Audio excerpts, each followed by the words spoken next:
Thanks for tuning in. Again, this is the Good Side Christmas episode. I guess we'll talk a little bit about Christmas. Yeah. And if things go askew and awry, we'll talk about non-Christmas things in front of a Christmas tree. Yeah, hopefully. All right. Yeah. So, I had a list of questions. This happened last time. I'll go get them. Okay, sure. At least we're consistent. What makes this episode better, too, is that we have alcohol. Yeah. This time. It's the My Good Side Cheers. Christmas party. Yeah. The entire staff is here. And we were both allowed to bring dates. Yep. We brought each other. Yeah, we did. Yeah. All right. I have questions, and this time they're not on the back of a KFC wrapper. That's okay. All right. Every time we sit down here, my first question is always something that I wrote down earlier in the day. Like, I'll know what that means when I get to it. But I have here written drinking job. Drinking job. That'd be the best job in the world. That would be. That'd be better than being the annoying guy on a highway that slows down and watches a crash. Yeah. Oh, rubberneckers suck. Yeah. Drinking job? What would that? Well, a drinking job. Well, working in a bar is kind of a drinking job. I guess so. Yeah. Like, what is the rule with, like, if a customer comes in to a bartender and offers to buy the bartender a shot? Because everywhere I've ever worked in terms of, bar, it's always been like, are we allowed to or are we not allowed to? Me, I don't care. I could be wrong, but I think Coyote Ugly, their standard is you take a shot with a beer in your hand. So you take the shot, whammy. Yeah. And then you pretend to chase it. Yeah. But you spit it back into the beer. Oh, wow. Because you get a lot of dirt balls buying you shots. Yeah. And they will. Yeah. But I guess with Christmas coming up, and there's nothing under this tree, we'll talk about a little bit about Christmas presents. Do you know what you want this year? I wanted to get, like, a bathrobe. I've never had a bathrobe. And so I want to get that. Oh, yeah. You told me this yesterday. Yeah. But, like, I called my mom. What's the point of a bathrobe? Staying warm. What else? What else do you want? What else I want? There's a 5-disc special edition of Blade Runner coming out. I've never seen it. You've never seen Blade Runner? I've seen iRobot, and I thought about it today. Yeah. So is that going to be like the new Apple product? The iRobot? No joke. Swear to God, when I was in first year university 5 years ago, my friend Dylan Butler, who I know watches this show, sent me, like dead serious, sent me this email like, man, this is the fucking scariest thing ever. Their promotion for that movie was just a commercial for the robot. Yeah. Like, it wasn't advertising the movie. It was, like, advertising the robot. So it was a sort of meta-theatrical advertisement. And he was like, this thing is so fucking scary, man. Yeah. Look out. like, so he thought it was real. He was like, the world's coming to an end. He thought it was real. And then that's cool. Yeah, it was amazing. But, all right. Christmas morning. Christmas morning is... What's Christmas morning like for you? Christmas morning, my entire family, there's 6 of us, 2 parents, 1 of each gender. Well, I guess if... No, it's possible. I'm like old gender, like going back in time when it was just male and female. Right. I'm going to edit that out. Okay. Because... no, let's discuss. What is the definition of a family? Of a family these days? Yeah. People that love you. Yeah, I agree. No matter what. Exactly.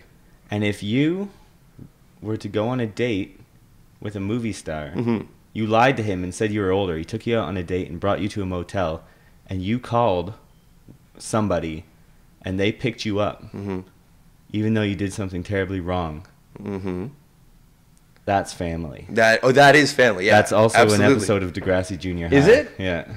Did they sum it up with, like, the hug and learn with the whole... No, there wasn't the hug and learn, but she called her mom, and she was like, Mom, I did something stupid, but then you learn that, like, never to be afraid to call your parents. Right. Or family. Yeah. Could have been anyone. Yeah. Mom, dad, brother, sister, priest. Well. No, it depends on the priest, I'm sure. Yeah. I guess so. Yeah, we'll edit that out, too. No, Christmas morning, Christmas morning. For me... We all get together. I mean, we go to Christmas Eve Mass before. It was last year. They put on this Christmas pageant every year, and the priest is thanking everyone involved in creating it, and he's like, we'd like to thank Bob Martoni, Steve Mirando, Michael Pintus, Jackie Chan.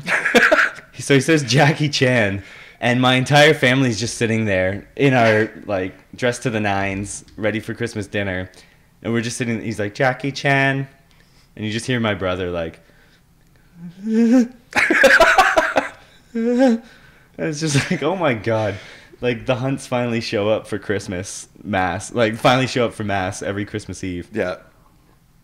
There's a new drink in town, folks. Called the Scotty R. I don't know who invented it. I wasn't there for the night. I think it was Alex and Dan. Yeah. Big ups, guys. Thanks. Never had a drink named after me before. But the drink itself does really sort of lend to the fact that I may have a problem. But it's shot of Yag in Steam Whistle. Jägermeister, for those not in the know. And Steam Whistle Pilsner. Yes, out of Toronto, from the Roundhouse. Mm-hmm. Give me a case of Steam Whistle for nothing for saying your name. Give me a pitcher of Jägermeister. Yes, and a shot of Steam Whistle. Yeah. So that's my shot. Yeah. A pitcher of Goldschlager with a shot of Steam Whistle dropped in it. It's good. You That'll have to be your chug drink. That'll be the sunshine. While doing a keg stand. The ray of sunshine. Yeah. But can we talk about Saturday night?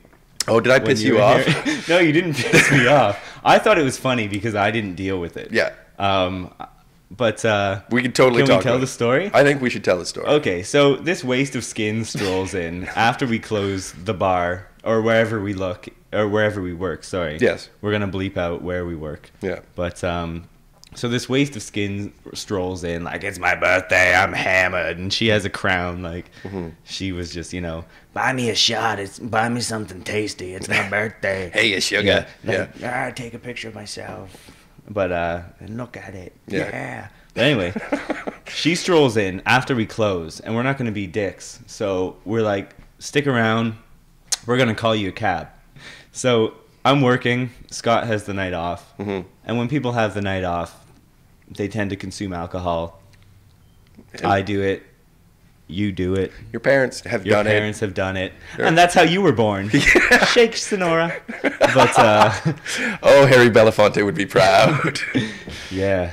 So anyway, so she comes in, and then you guys. Well, I don't know. I only know the part where she was, So we were catering to her repulsiveness. Yes. And she was a lost soul. We had to take care of her, even though she was a lost soul. And unfortunately, she Ralphed on the stairs. And she was sitting there waiting for a cab. Yeah, she was. Which is fine. Yeah. She was drunk. We're used to it. And it wasn't like, Monty Python spraying across the room. It was almost like what a cat would throw up. And it was small. We didn't serve her. She strolled in late. But anyway, the funniest part of the story was that Scott was also under the influence of alcoholic beverages. A little bit.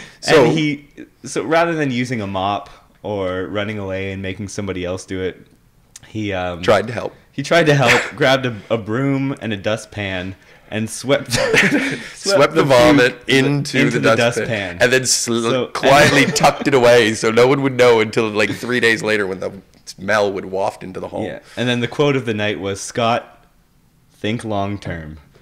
It was. As we're hosing out the dustpan of puke. Yes. That story took forever. No, it's good though. But wow. The point of the story, kids, is think long term. All of your actions. Think long term. Ask yourself, why am I taking pictures of myself? Because you have no friends. Speaking of taking pictures of yourself, there was an amazing instance. Yes. Instantanimo. At a bar in downtown Guelph one time called Trapper's Alley. I was there with a bunch of friends. Yes. And girls, believe it or not. Wow. So we did the whole like, woo, partying! Like, hold out the camera for like, we all posing like, yeah. So this girl's holding out the camera. I'm going to do it into here. So takes a picture. But while she's holding out the camera, some dude is walking by right here. Yeah. And he thought that she was like taking a picture of him. Yeah. So while we're taking a picture of ourselves, he walks by and goes. It was just like, and then the flash went the other way, like towards us. Yeah. And he was just like, oh my god. How many people, like a group of 4 people, all huddled together to take a picture? Let's get him. Yeah. Like, yeah. It's lame. Jesus Christ. But